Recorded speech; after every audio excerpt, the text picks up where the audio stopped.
Ladies and gentlemen, welcome to another video. In this video, we're going to be talking about how to use TikTok remove background noise. So let's get straight into the video, shall we? The first thing you want to do is open your TikTok application. Now, what you want to do is simply go ahead and click on the plus icon on the bottom of your screen in order to post something. Now, click on the gallery tab. You can simply go ahead and select a video that you want and click on next.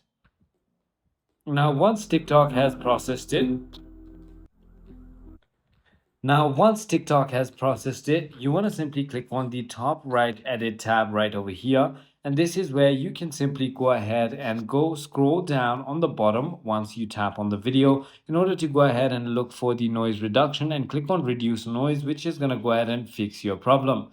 It is as simple as that. I hope this video clarifies everything for you. If you have further more queries, feel free to comment down below and I'll see you on the next one.